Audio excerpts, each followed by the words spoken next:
All right, welcome everybody. I hope you're having a good day so far. I appreciate you taking a few minutes of your valuable time to join us for this everything you need to know about training your dog.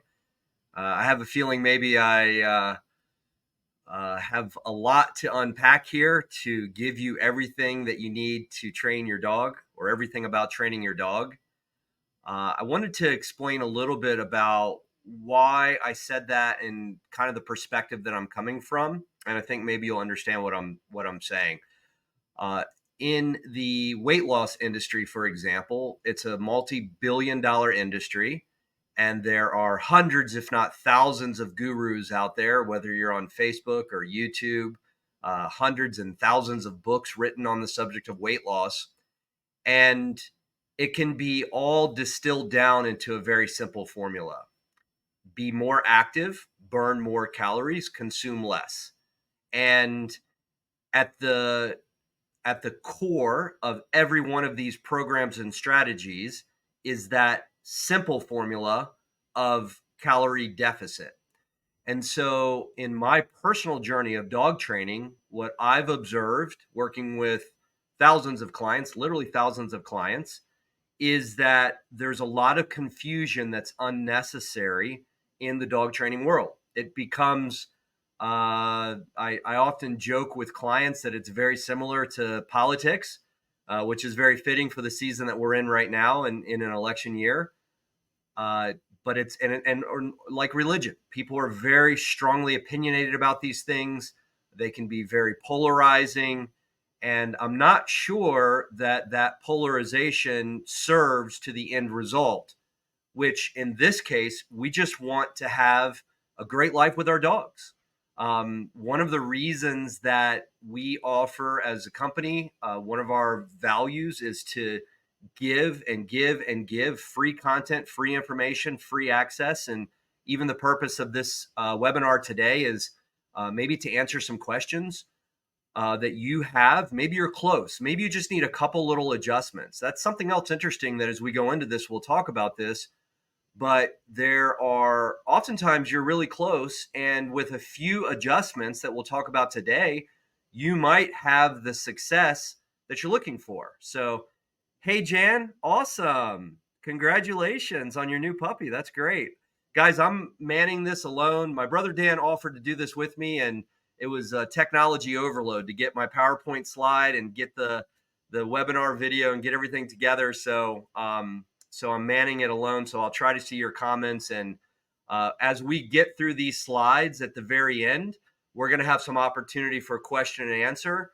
And so hopefully I'll be able to maybe help you some more beyond these slides. But again, back to the purpose of this presentation. The purpose of this presentation is to distill a very complicated, convoluted, confusing information out there on dog training and to distill it down into a simple framework. In fact, as I've created different pieces of content to try to help our clients, in this slide presentation, I've distilled this down into 2 key points, and we'll outline those and highlight those for you. Those 2 key points are leadership. We must demonstrate leadership in our households with our dogs. Oh, I see you, Dan. Thanks. Emotional support. I love it. Everybody needs a good emotional support, brother. I appreciate that. So we must demonstrate leadership. That's number 1. And number 2, we must have a language, create a language that our dog understands. This is very, very, very important, and we'll get into that as more as well. So what's my personal background? What allows me to share experiences with you here today, and why should you even listen? Well, I'll let you be the judge of that. Maybe you shouldn't listen, but maybe you should. So I'll share with you where I'm coming from in my experiences. Just over 4 years ago, I wasn't actively training dogs as a professional dog trainer. And I'll share a little bit about my journey and my certifications and so on with regards to dog training. I grew up around dogs, and by complete coincidence, my dad was a dog trainer when I was a little kid. He did field trial training with German Shorthair Pointers, and he was so into it, we actually raised our own quail to help train the dogs in that process. I think I did my first trial field trial with one of our German short hair pointers in the Rocky Mountains. And I was probably like 4 or 5 years old. And I remember seeing the pictures with the ribbons. And it's pretty cool that in the crazy twist of life, I find myself here as a professional dog trainer. So the methods and the strategies and all of those things that my dad used, many, many years ago, many decades ago, have evolved dramatically over the years. And we are the beneficiaries of modern technology and dog training, just like so many other things in our lives. But at the core, regardless of the advancements in technology, at the core, these two things that I've talked about already are leadership and then creating this language of communication with our dog, this language that they understand, that you understand. And it creates this amazing intimacy between you and the dog. There's depths of the relationship that are created with this communication language that I'm talking about. So, do I have any dogs? Yes, I do. I have 7 dogs, and I have a wide range of dogs. And I have dogs that are from breeders that we purchased from breeders, and I have dogs that we've rescued. So I have a combination of those 2 dogs. So I'm very familiar with some of the difficulties that we find ourselves in with rescue dogs and not knowing the story, the experiences that they had early in their life. So I can speak to that. I'm not going to spend a lot of time on that today. But my dogs are 3 German Shepherds, 1 Belgian Malinois, 1 Chocolate Lab, 1 Pitty Mix, and a Poodle Doodle.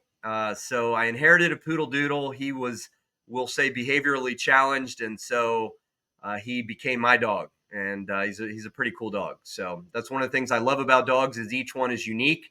And any of you that have had multiple dogs will realize that's true. Is that every single one of them is a unique creature. So that's a little bit about my background and my story with dogs. I'm going to talk a little bit more about training certifications. Let me go to full screen here so I can see this a little bit better. Good. All right. So I've been through, and let me talk about training certifications. This is another good example where the fitness world kind of is an analogy for us to help to understand certification and dog training. And there are numerous certifying or certification agencies out there. None of them are the overseer body of dog training. None of them. They decided on their own, this is the standard that we want to set. And if you pay us money and go through our school and take our test, then we'll give you a certification.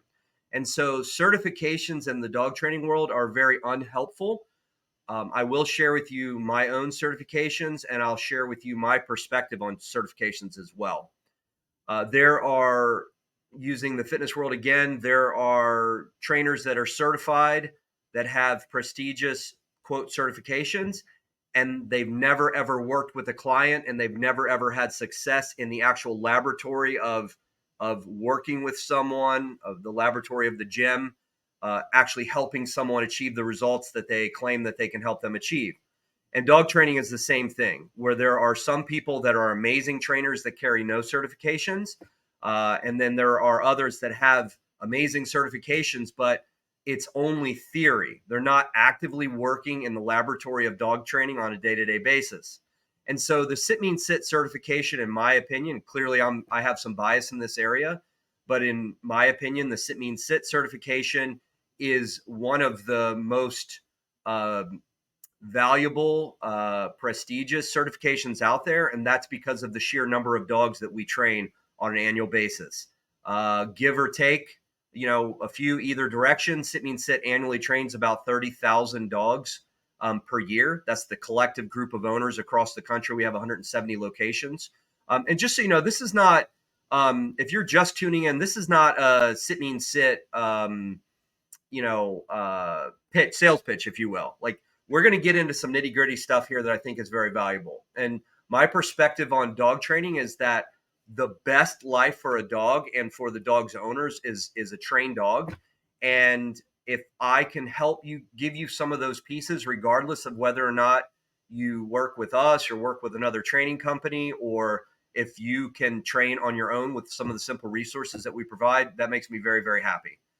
Because it's incredible experience to have a well-trained dog. I've had dogs that are fairly well trained, but as I go deeper and deeper and deeper in the levels of training, it's just such a very, very special bond, rewarding experience. It's really unbelievable. So I would encourage anybody that's watching this today that you get yourself on that path of continuous learning. As I think about it, I want to bring something else up. Is that there's a misconception. It's like so many things. We think that we just arrive and we're done, and that's a fallacy. It's not true. And that's the same in training your dog and the relationship with your dog. You don't arrive at a place where now the dog is trained and we don't have to worry about that anymore. Training is an ongoing, lifelong process. I'll talk with you about some strategies that I use, that we encourage some of our clients to use, that has been very helpful to make it so that it's not this laborious thing that we don't want to do. Training should be integrated into our daily lives. It should be incorporated into our daily habits, and something that we enjoy to do and that our dog enjoys as well. Good training is training that the dogs enjoy the process. It's not this, this thing that they dread doing. So I hope that you'll find that as well. So I am a very analytical person. So back to the training and certifications. I've literally traveled across the country and I've trained with trainers from all over the world to learn different training systems outside of Sit Mean Sit. And what that has done has created a greater appreciation for the simplicity of our system. And it's part of the impetus of this webinar that I'm sharing with you today, of distilling down the simplicity of dog training back to having leadership and a clear language. And those things together can make a world of difference. And there's a lot of fun things that you can do with your dog. And dogs are amazing creatures, and they can, looks like I thought I lost you for a second. Dogs are amazing creatures, and they learn in so many ways. And yet I wanted to make this simple so that you can start to see success and make progress.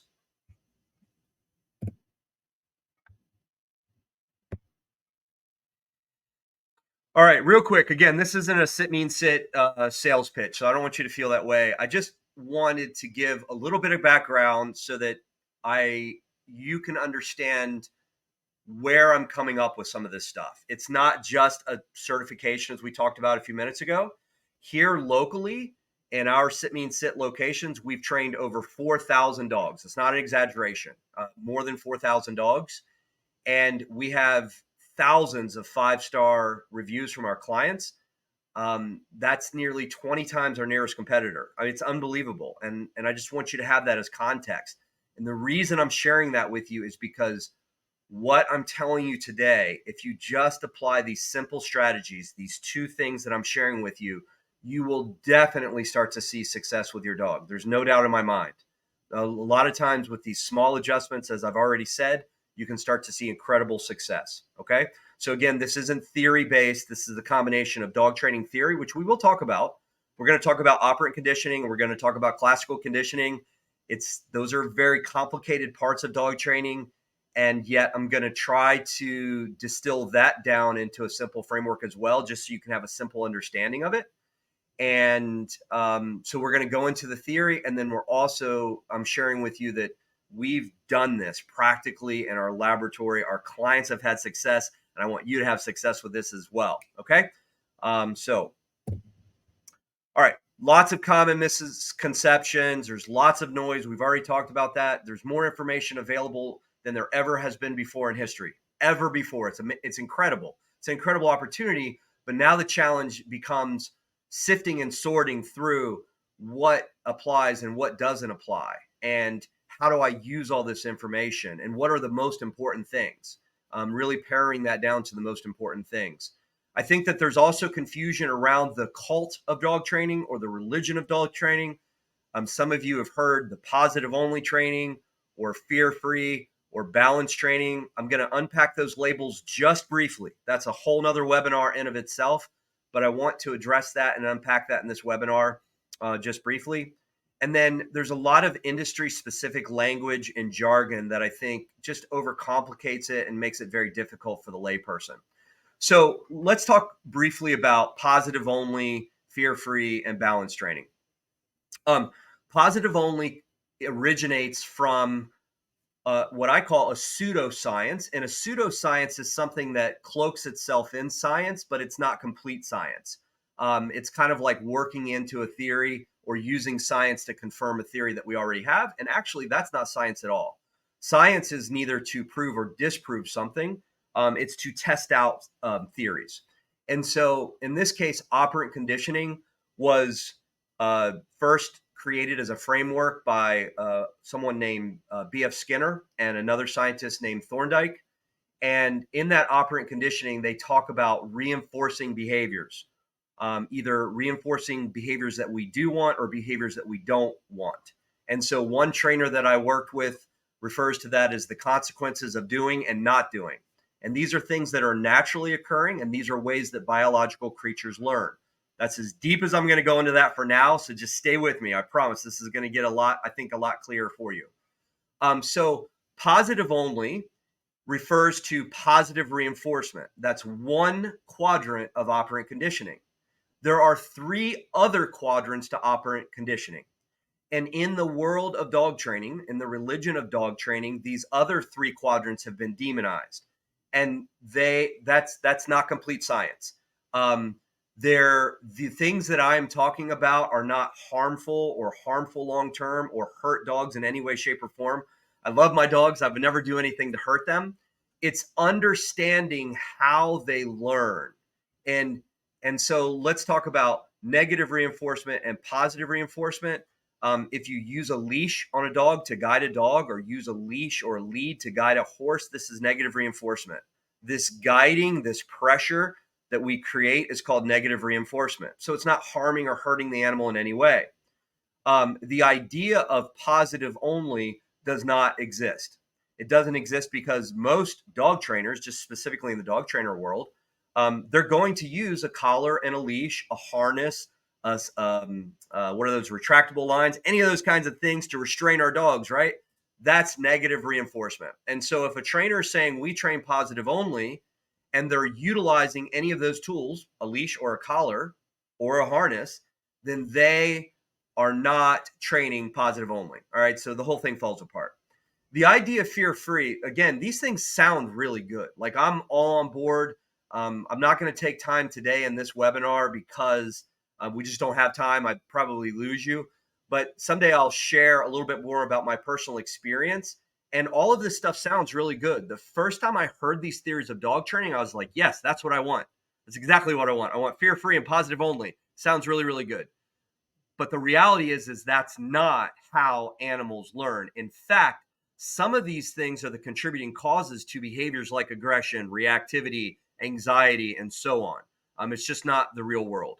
And so, to illustrate the point of fear free, if we were a parent and we were taking our child to the first day of kindergarten, and I still remember my mom walking me into the back door of the kindergarten room. I have no idea why we went in the back door. It was an access door, not at the main entrance of the school, but it was around the back of the school. And I remember my mom walking me in. And I remember this terrified anxiety feeling that I had of going into my first day of kindergarten. And I didn't drop on the floor and cry, but some kids do, or drop on the ground and cry. Some kids do. And in that instance, I know that my mom would have led me into the classroom because she trusted the teacher and she trusted the structure of the school and she knew that I would be safe. And so if your dog is afraid to walk on a surface, if your dog is afraid to go upstairs, if your dog is afraid to jump over a jump that they can't see the other side of, these are all examples where that dog is experiencing some low-level fear or anxiety. Remember, each dog is different, so genetics play a big part of this. But if the dog is a little bit less confident, just like people, if we take them by the hand and we lead them through that scary process, they're still experiencing some pressure, some quote fear, but we're guiding them through that and we're helping them through that.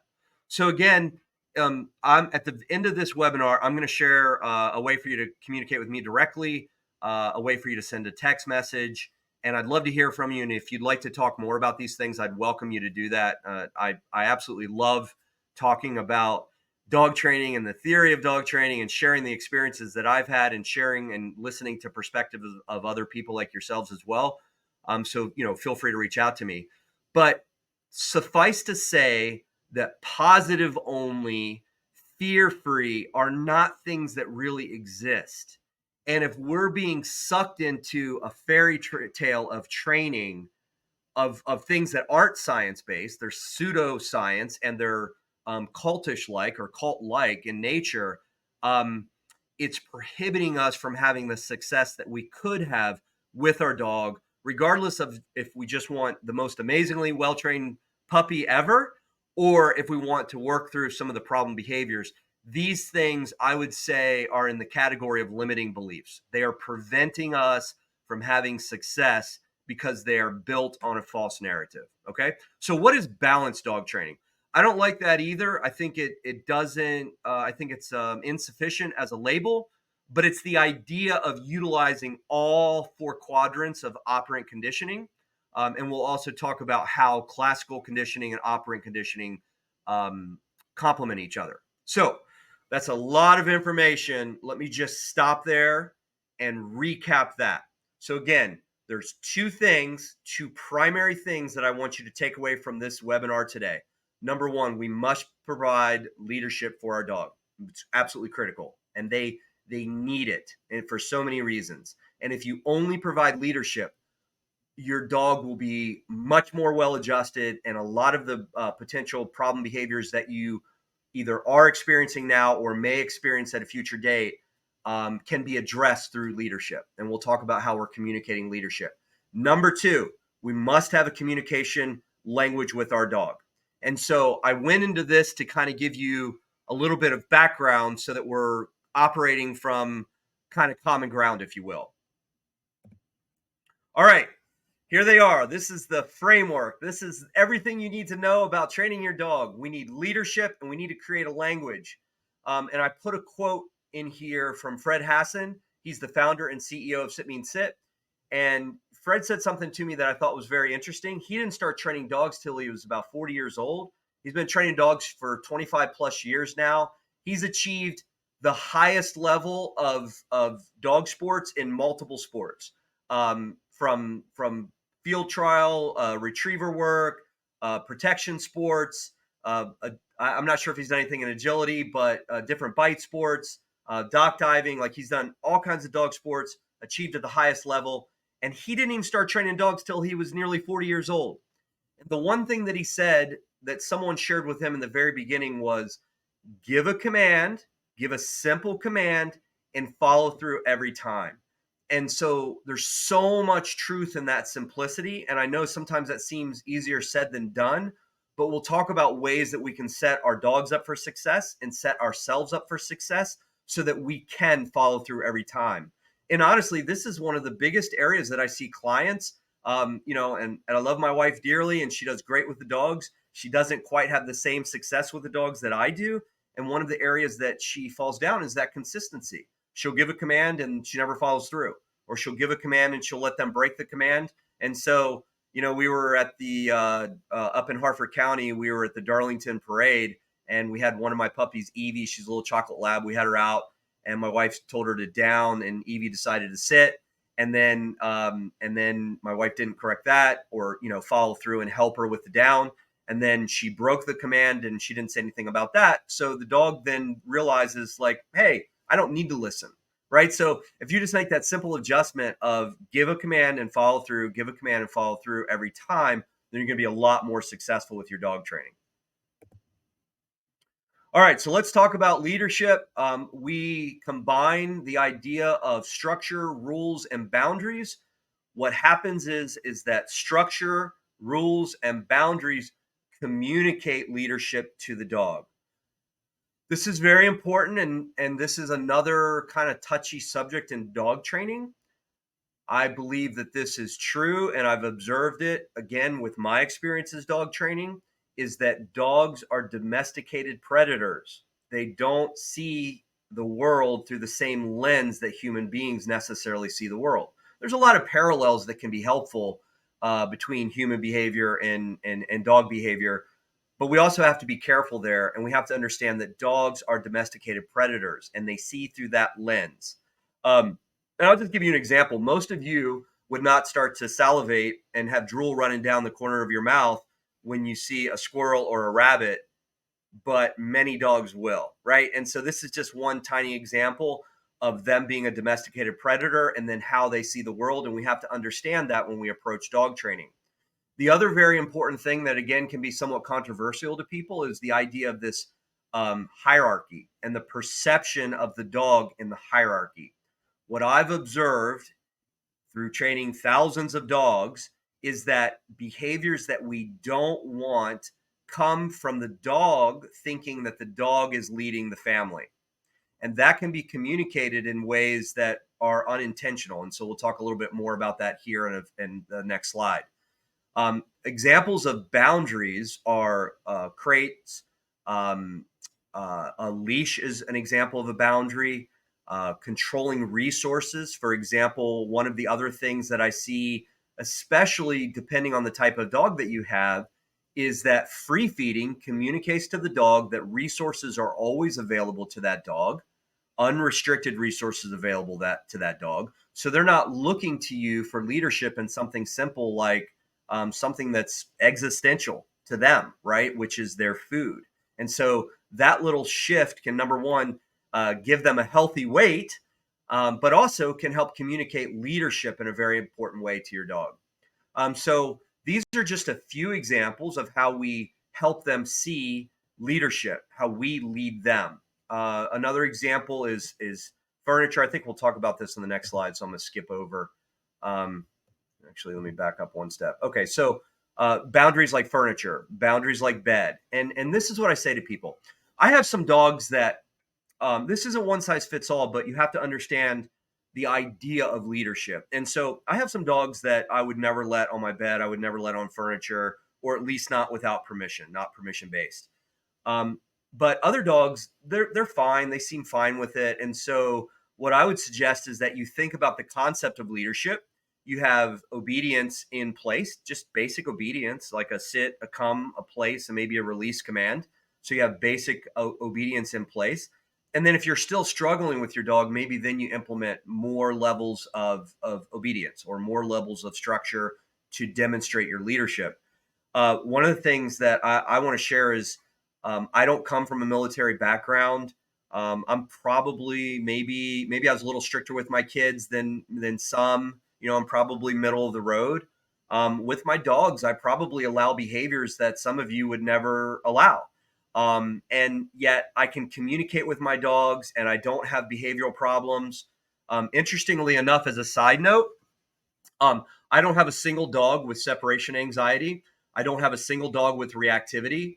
And again, I have dogs, different breeds. I have shepherds, I have Malinois, I have pit bulls, I have rescue dogs. And so, and yet I don't have any of those problems with my dogs. And so, not to say they're perfect, they do have some problems, and some of the dogs that I've rescued do have some problems. So, I'm not saying they're perfect. But what I'm trying to communicate to you is that your life with your dog doesn't have to be this military style, rigid boot camp, like nobody on the furniture and nobody on the beds, and that's not what this is about. I want you to live a life that you want to live with your dog and enjoy your dog, but I want your dog to be a good citizen. I think that's the operative word, to be enjoyable to be around. And I want to keep your dog safe. One of the big things that we miss with a really well-trained dog is that our dogs are much safer. You never know what's going to happen. There's all kinds of examples, and I won't go into that today. But the byproduct of this is a good citizen, more enjoyable life, and keeping your dog safe. So I hope that resonates with you. All right, vacuum of leadership. And I could go on and on about this. I promise you that all the behaviors that you don't want originate from a lack of leadership. And an example of this, an analogy, is if you have a bare spot of grass on your lawn, I promise you that beautiful, lush fescue does not grow in place of that bare spot, of the grass that was killed for whatever reason there. Weeds will always grow in that space. And it's the same exact thing with a vacuum of leadership. When you don't have leadership in your home with your dog, the behaviors that you don't want will fill in that space the vacuum that's created for lack of leadership. Good behaviors don't happen by accident. All right, so we've talked about the hierarchy, perception. I've shared with you my perspective is that the best life for a dog is that they understand this hierarchy. A common mistake in the hierarchy is this: someone in the house is the disciplinarian, someone in the house is a little bit louder, a little bit bigger, whatever the case might be, and the dog naturally falls under the leadership of that person. And then the dog sees itself as number two. So whoever that leader is, and then the dog, and then the rest of the family. And so, again, depending on your dog and depending on how strong of a personality the dog has, um, behaviors that you don't want can originate from that. It's simply a simple one is the dog doesn't listen to anybody in the house except one person. Oftentimes when we sit with a client, that one person will come out for an evaluation or one of our free training lessons. And when that person comes out, they say, "Oh, the dog listens to me fine." And I kind of look at everybody else in the house and they're like shaking their head like the dog never listens to me ever, right? And so this is an example of where really good obedience and success with your dog comes when the dog sees itself as underneath of everyone else in the house. And it's very simple. Even a 6-year-old child can follow through with the obedience and just tell the dog to sit. Or, for example, we talked about control of resources, and that 6-year-old child can restrict resources, meaning that the child can feed the dog and be responsible for that. So there's a lot of benefit that comes from that. And again, we're communicating. It's this inferred leadership that we communicate to our dog, which helps dramatically. I mentioned here furniture, and I talked about that earlier. Why not make it permission based, right? So once you build your foundation of obedience and once you build that language with the dog, which is really the obedience cues that we're going to talk about, the verbal cues for obedience, you can recall your dog off of the couch. You can make your dog sit. You could release your dog or place your dog on the couch, or you could invite your dog to come to you on the couch. But now, again, it's permission based. And so we're communicating leadership. Everybody in the house can do this. A little caveat here that I want to share with you is I want to make sure that you're avoiding miscommunication. So an example of miscommunication would be the free feeding. When the dog has access to the resources and there's no restriction there whatsoever, then the dog is thinking to themselves that they are in control of that resource versus you being the person they go to for that resource. An example that I see of this, which can end tragically, is small children, maybe toddlers, maybe they're still crawling around on the floor, and you get a new puppy or you have a dog. Maybe the dog was there first and the kids came in and the kids are crawling around on the floor with the dogs. The perception of the dog is that the child is at the same level. And this is very interesting. Dogs take things literally. So the literal physical location of where you are in proximity to that dog, like on the bed, like on the couch, like on the floor, is communicating to the dog levels of hierarchy, right? Levels of leadership. And so at least make these kinds of things permission based and be very cautious in the example that I gave you of like a child crawling around on the floor with the dog, because the perception of the dog is that the child is a littermate. All right, let's see if there's anything I haven't covered yet here. We've talked about furniture. We've talked about scheduled feeding times. We've talked about creating your dog. And this is something I'm not going to spend a lot of time on, but I want you to understand this. Again, this is where we get ourselves in trouble, where we project our own human emotions and feelings on dogs. The crate becomes a safe place for the dog. Dogs are den animals.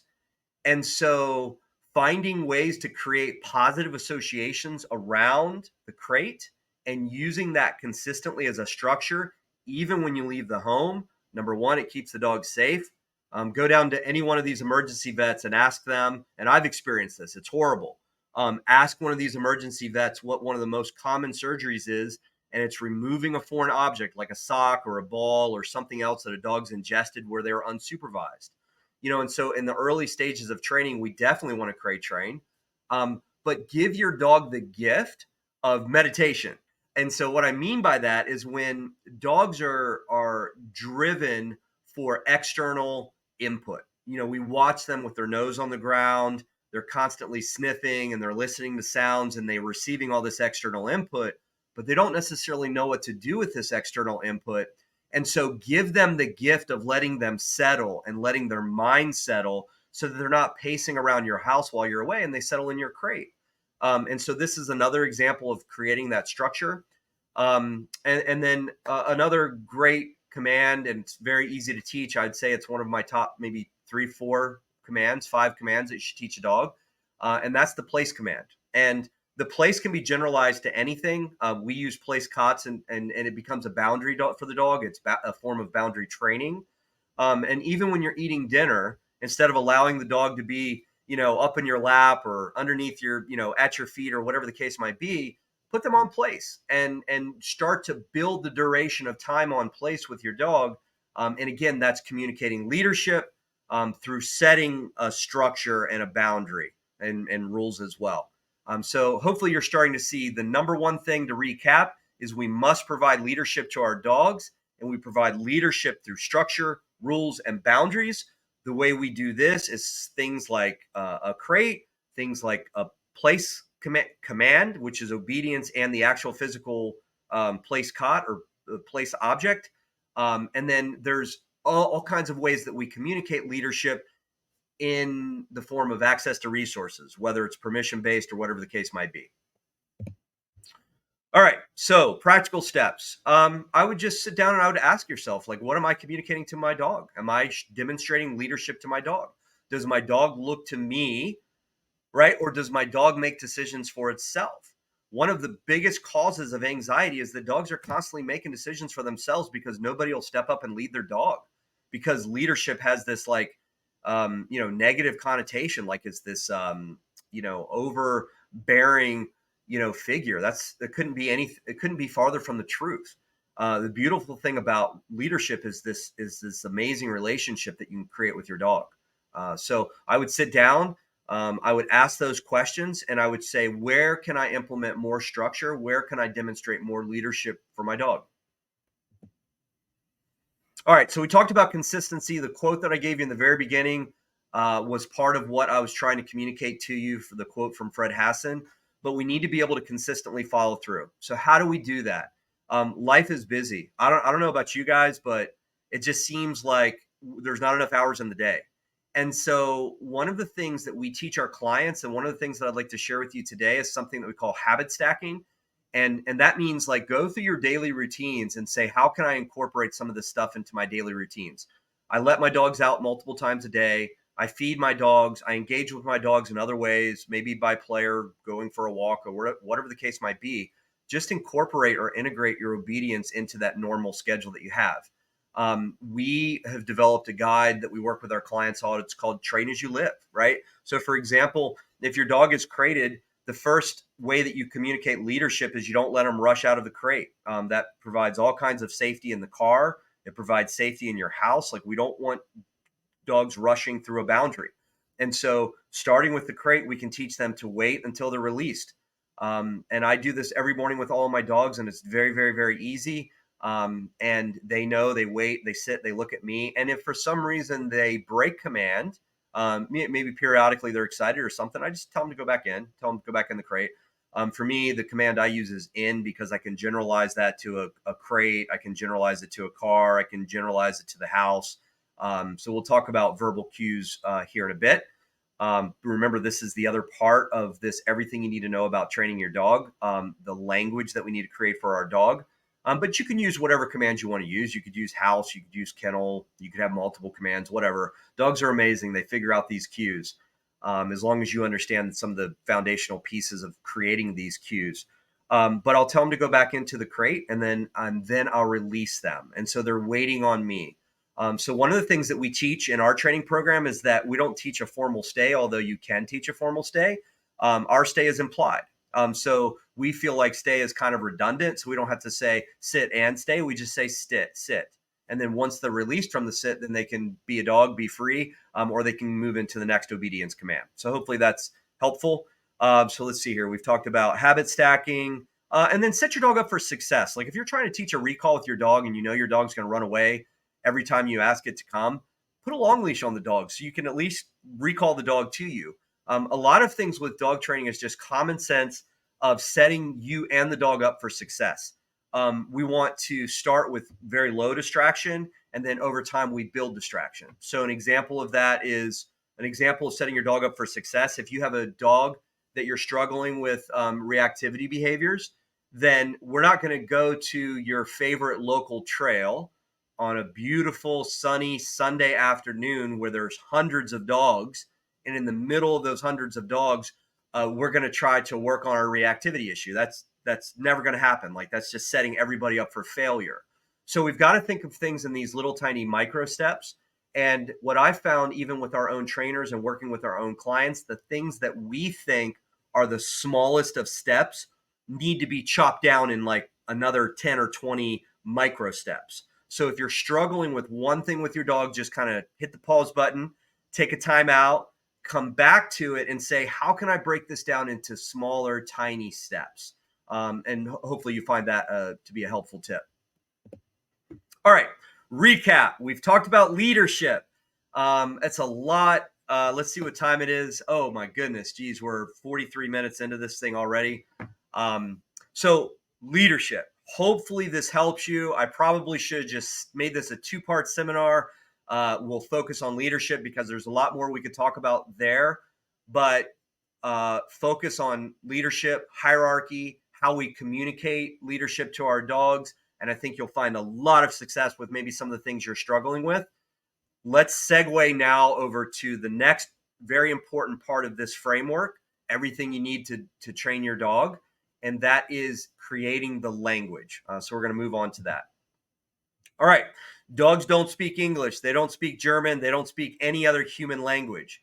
Things that dogs do understand innately is body language. They understand spatial pressure. And so we can talk about examples of how stepping in or moving away or bending down can draw a dog into us. It acts like a vacuum that pulls them to us, or standing up and stepping in can push them away or cause them to sit. So there's all kinds of creative ways that we can use this in our training, and it's very important to understand that. Dogs don't speak English or German or any other language, as I've already said, but they do recognize cues.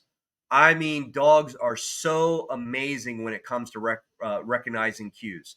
I've read different studies on it, and I've heard people say as many as 100 or hundreds of commands that dogs can learn. I think the problem with that is it becomes confusing if you're trying to be consistent. And so one of the things that I find and that I think lines up very well with this creating a language, many of us talk too much to our dogs. And so we want our language to be succinct and clear. And until we've created a clear cue, we want to talk even less. So for example, if I'm working with a brand new dog, I may say nothing. I may use body language to bring the dog into me. I may use body language to get the dog to sit, or I may manipulate, help the dog physically sit to show the dog what I want the dog to do.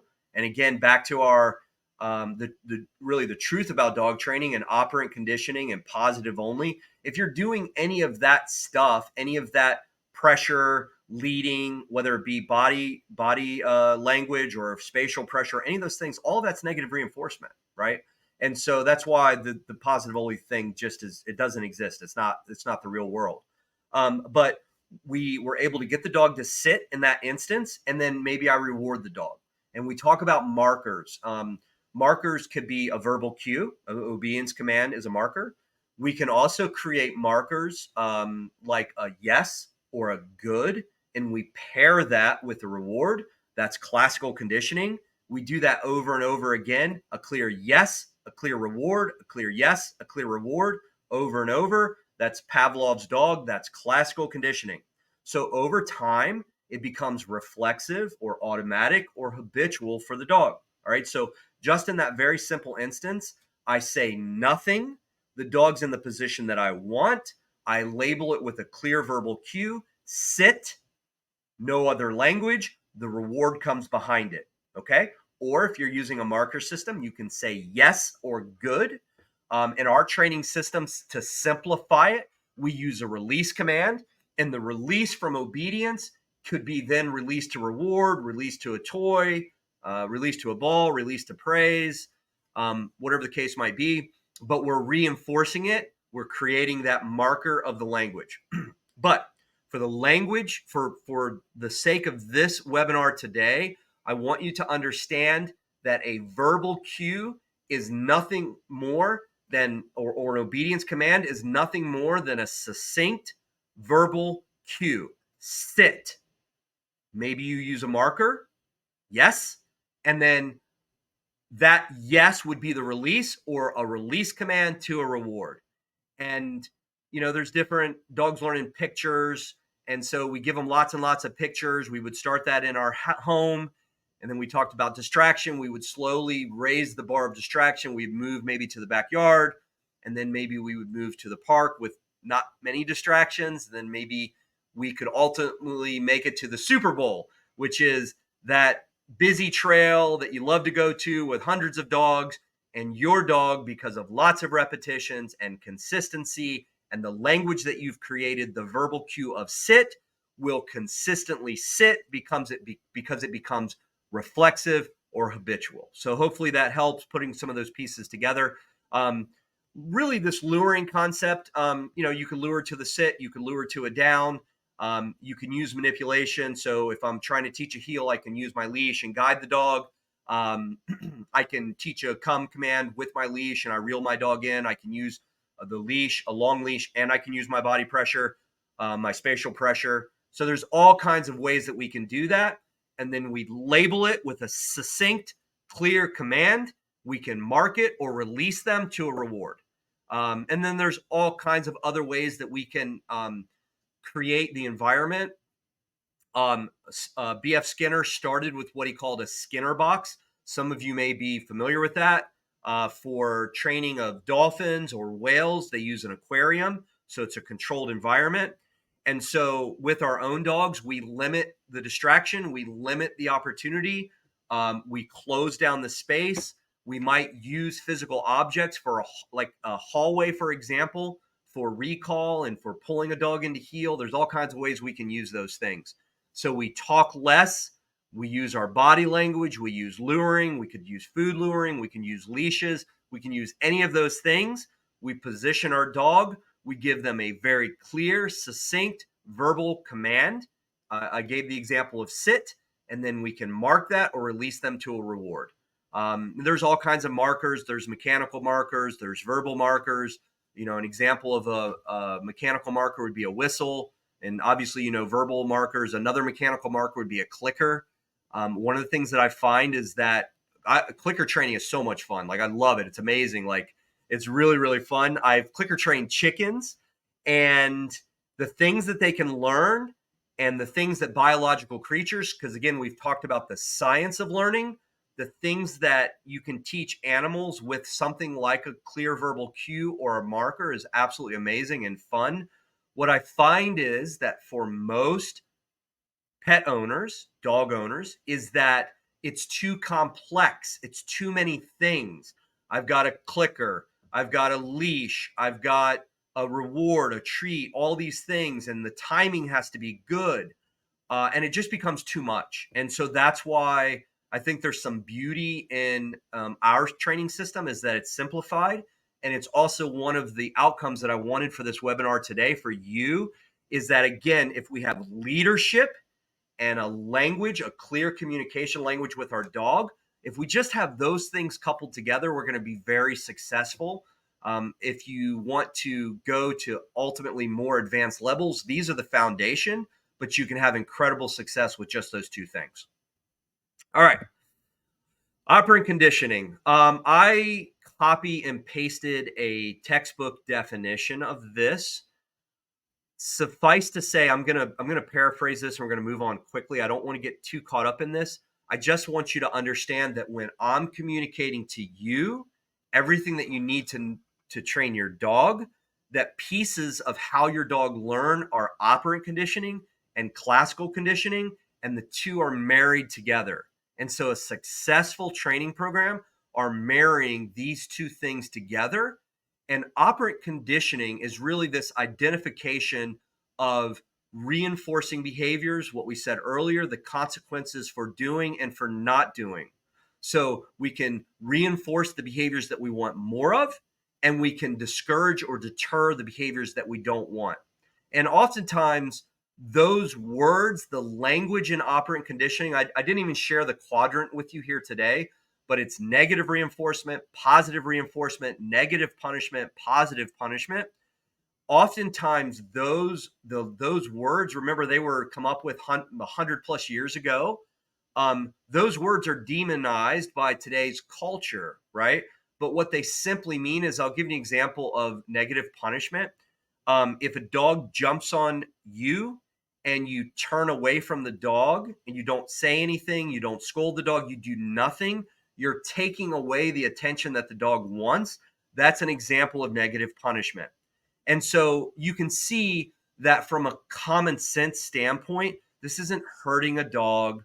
And because it's not positive only, we're actually using negative punishment in this case. It's actually teaching the dog. And I'll tell you, for a lot of dogs, ignoring the dog or ignoring the behavior can be very, very helpful, right?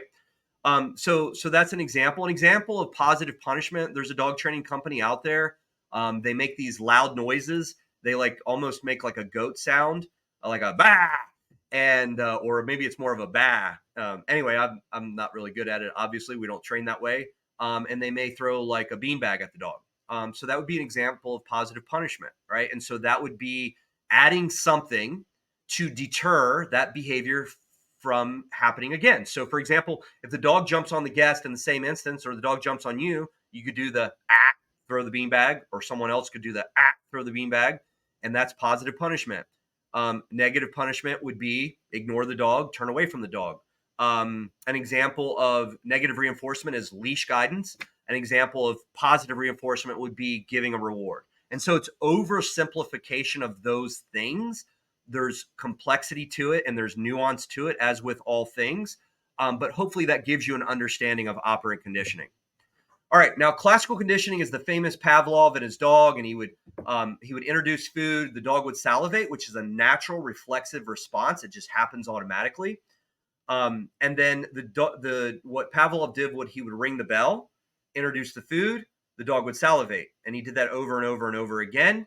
People theorize that you can do that 25 to 50 times, depending on the dog and the learning capacity and so on. And you could remove the food, ring the bell. The bell is now classically conditioned or paired with the stimulus of the food. And so the reflexive response of salivating happens from ringing the bell. It's really wild and crazy. And so when we understand that learning process, it happens with human beings, by the way. Classical conditioning is very helpful in training people, and so is operant conditioning. But classical conditioning is pairing two things together to have a reflexive response. And so over time, with consistency and repetition, things like sit and the dog sits, the verbal cue sit, and the dog sits, the behavior become paired together and becomes automatic and reflexive. And so when you see dog competitions, for example, when someone's on a trial field and they have no training tools, they have no prong collar, e-collar, flat collar, any other way to communicate with the dog, and they give a command, it's a reflexive response because they've done it so many times. And it's been reinforced as well. And so understanding classical conditioning and reinforcement schedules help create durable, predictable behaviors. And so what I would do is I would measure my behaviors in a 9 out of 10. Like, how many times out of 10 will the dog do it? So I send my dog to place. Will they do it 9 out of 10 times? Great. Let's create a new picture. Let's create more distraction. And now will they do this at 9 out of 10 times, right? Will they do it in a different environment, from a different angle, with a different object? So there's all kinds of ways that we can increase the difficulty of the behavior over time. All right. So summary of operant conditioning and classical conditioning. It's not an either or. It's not, oh, we use operant conditioning or we use classical conditioning. And while I'm on that subject and I'm thinking about it, the same thing with markers and verbal commands and cues and mechanical or verbal or continuation markers or any of this stuff, any of the dog talk the industry jargon that I was talking about earlier. It doesn't matter. It's not either or. It's a combination of the two together. It's understanding classical conditioning and how that works, understanding operant conditioning. How do we reinforce behaviors or deter behaviors back to the consequences of doing and not doing? So hopefully that helps as just like a simplistic framework that you can operate from and start to see immediate success. All right, so we've talked about that. I've given you the examples of negative punishment, positive reinforcement, positive punishment, and negative reinforcement as well. So hopefully that's helpful. And again, when you hear people, I'm sorry if I'm beating this drum too much. I am beating this drum because I feel like it's so counterproductive for you having success with your dog. And it has nothing to do with hurting your dog or hurting dogs or any of this craziness. It has nothing to do with that. In fact, sometimes it becomes like this virtue signaling for people like, I train my dog this way or I train my dog that way. And it's not helpful to the person that just wants to have success with their dog. They get caught up in all of that and they get confused by that. Okay. So negative punishment, negative reinforcement, positive reinforcement, classical conditioning, all of these other things, they all have their place. And we haven't even talked about tools. That's a whole nother webinar, right? But a prong collar, e-collar, choke collar, dominant dog collar, flat collar, harness, retractable leash, all of these things are just tools, right? And just like we have control of the thermostat in our house and we have control of the radio volume dial in our cars and all of those things, you love your dogs. I love my dogs. We're in control of these things. And the way that we use those things are not going to be in a way that harms our dogs. That's just, that's a whole nother conversation of where those things arrive from and those ideologies arrive from, but they're not helpful in seeing you have success with training your dog, which is the purpose of this webinar today, is to help you have success, be able to make a few small adjustments. Maybe a light bulb goes on where you're like, oh, I get it. I understand now. I heard this person say this, or I heard this person say that. I hope that's the case with the webinar today. All right, so we talked about that. We've talked about verbal markers. We've talked about creating a language. I want to emphasize this again. I can't stress this enough. When you create the language with your dog, I see so many dog owners. There are so many dog owners. In fact, more than not, probably 80, 90% of the dog owners out there are doing all of these workarounds with their dog. Okay. I can go camping, hiking, boating, dog trails, fireworks shows, parades, off leash, anywhere I want to go, anything I want to do with my dogs, like crazy stuff. And they have amazing freedom. And there's this intimacy and this understanding. Like, it's really hard to describe, but it's what I really want for you guys. I want you to experience this. And then another byproduct of this is they're good citizens when they're around other people. And there's this, and you keep the dog safe. I can't even, I have someone, I'm not going to give any more details. They're an acquaintance, had a very, very, very serious, very tragic thing happen to one of their animals. If in case they're watching or they watch this someday, I don't want them to know that I'm talking about them, but they have never hired me to train a dog. We have been friends for a very, very, very, very long time. And they have had serious medical bills from dogs being, from one of their dogs being hit by a car. I mean, terrible, lifelong. The dog was saved. And, they were able to put the dog back together. But lifelong ailments with that dog as a result of getting hit by a car. And it was simply the dog would bolt outdoors everywhere it went, bolted out the door of a car for a busy highway, went to chase who knows what, ran out into traffic, got hit by a car. It's just tragic, just absolutely tragic scenario. And so I say that to you because we want our dogs to be good citizens. We want our dogs to be safe. And we want this incredible intimacy that's created with this language that we have with the dog. All right. This was just an anecdotal experience. I think this is helpful. When our children are young, we create boundaries and rules for them. When they get older, they make more and more decisions on their own. Our dogs are not like that. Okay. They learn some rules, but they're always like toddlers. So we need to have this structure in place to keep them safe. this comes up a lot, so I just wanted you to have that as I was thinking about this framework of leadership and then this language that you create with the dog. All right, so where can you find help? So when I was a kid, my dad would take me to the driving range. He'd try to teach me to hit golf balls. It was a terrible experience for both of us. I couldn't hit the golf balls. He was frustrated. I was frustrated. I hated golf. When I was 18 years old, I took I don't know, $100 or whatever I had. I went and paid for a lesson. In 5 minutes, the instructor showed me how to hit a golf ball. It changed how I felt about golf forever. I was like, oh my gosh, this is amazing. This is fun. And so it was just one lesson. Now, as we all know, just like with this webinar today, this webinar is about everything that we need to teach our dogs, or everything we need to know about dog training. So we've talked about leadership and a language. There's lots of depth and nuance to this. So this is a starting point for you. Just like me with golf, I haven't continued to get lessons. So if I go out on the field today or the golf course today, I'm going to struggle a little bit. But if I go back and get lessons, or I have that ongoing training, I can have a little more success and a little more success and a little more success. It's kind of like a foundation. It builds over time. So I would say find a trainer to help you implement some of these things. We've added a ton of resources just in the last few months to help our clients be successful with a very low level of investment to no investment. In fact, now we're offering a free training session. A lot of the stuff that I went over with you today, we'll go over in that free training session. We'll actually show you with your dog. We'll show you a lot of the stuff that I'm talking about today. So if you're interested in that, reach out. We have a very low cost AKC puppy star certification and training program. It's 6 lessons with the puppy. We have a leash and collar training. So let's say you're one of those people that's on the fence and you're not sure about e-collar training or prong collar training or any of these other training tools. You're concerned. No problem. We can teach you a ton of stuff. Sometimes it takes a little bit longer, but we can teach you a ton of stuff and help you accomplish some of your goals just with our basic leash and collar training program. It's very, very affordable. So we have something for every budget out there. And then I would say get in a community of support. The old saying goes that your health or your finances is only as good as the 5 people you surround yourself with. That holds true in dog training as well. Like, get around other people that can support you and help you.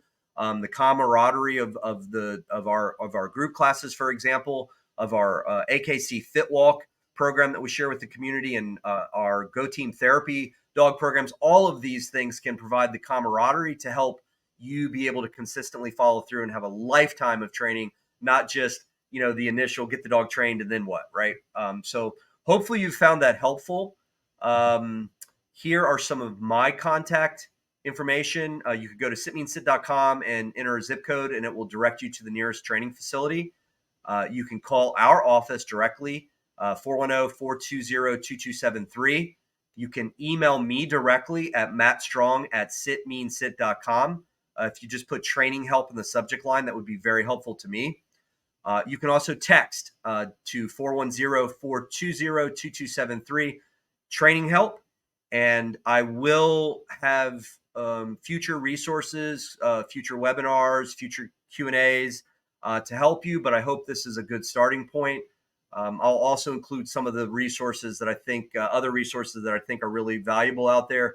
I think Sean O'Shea's book, I think it's called The Good Dog Way, Love Them by Leading Those, is one of the Love Them by Leading Them. I think it's one of the absolute best resources out there to communicate effective truths that we need to understand about leading our dogs well.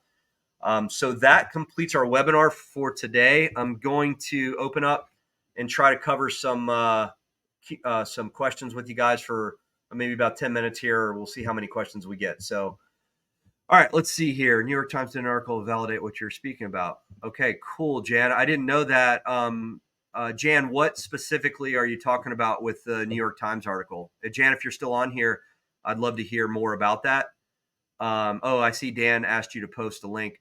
And guys, maybe there's a better way that we can do these webinars, for example, where we have more audience participation. So I'll experiment with some of that in the future. But I appreciate all of your interaction, your feedbacks here. Let's see here. I can never agree with free feed dogs tend to get obese. Yeah, absolutely. I actually don't even follow the guide as far as cups that I feed my dogs. I'll use that as like a starting point, a reference point. I have a quality food. I'm not even going to go into that. That's a whole rabbit hole unto itself. But I feed what I perceive to be a quality food, and then I monitor how my dogs look. And if they start to look a little too thin, I'll increase the food.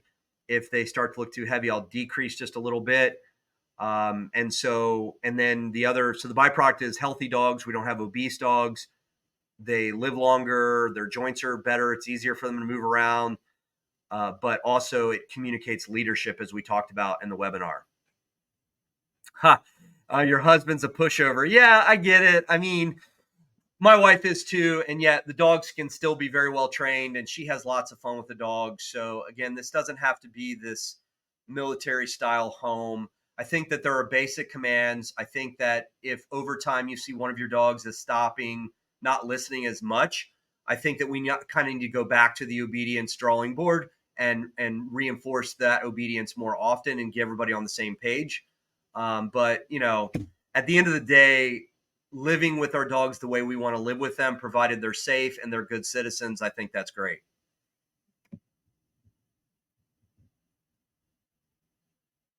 Send hubby to train. Yeah, Dawn, that's a good idea. We'd be happy to help him. That's for sure. Let's see here. I'm so grateful you're talking about leadership. Wow, Jan, thank you very much. I really appreciate that. I want to be a leader. Yeah.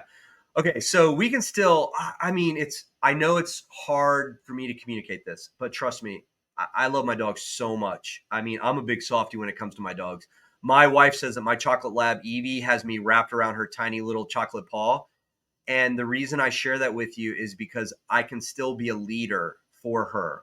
And so, it's a little bit nuanced. I didn't talk about this in the treat, but there's a lot of nuance to these things. Sometimes rewarding our dogs can be a bribe and not a reward. And so, same thing with leadership, loving our dogs and, cuddling them and, quote, treating them like they're our babies. There's a nuance there. We can still lead them, but we can still love them. And so hopefully you get that. I appreciate that comment. Jan, you're the boss. My dog is my baby. So, hey, one more thing I really want to mention before we get off here, guys, is that oftentimes we see some pretty tough behaviors with small dogs. And the reason we see those behaviors is because they are treated like babies. They're carried everywhere. They're in little backpacks. They're picked up anytime anything goes on. They're not treated as real dogs or treated like we would treat bigger dogs. And so, but they're still dogs and they still see the world in that same lens that we've talked about. And so even with small dogs, it's very important to incorporate the same type of structure and to demonstrate the same type of leadership for them.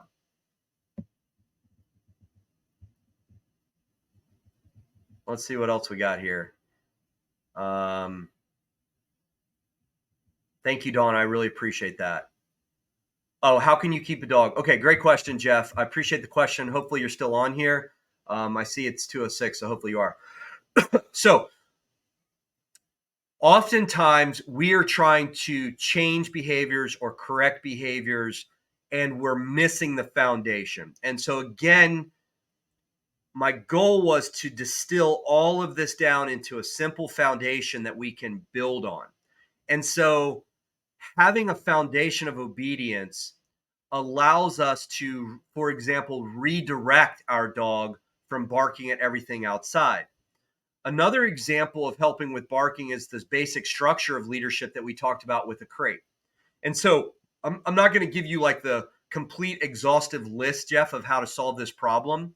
But if your dog had a place command and your dog had a place cot and your dog was redirected to place when it was barking at people outside of your home, that redirecting would interrupt the pattern of behavior. Now, depending on how long that behavior is going on, will determine how easily it is to redirect that. But letting your dog wander around, intake all of the external inputs of smell and sound and whatever else is contributing to potentially anxiety, potentially reactivity, potentially incessant barking. And so get a good solid place command, crate the dog more often. And then once you have the foundation of obedience, like your place command, you can interrupt unwanted behaviors by redirecting to the behaviors that you want. In our training system, what we call that is being proactive and directive versus being reactive and corrective. So I hope that helps, Jeff.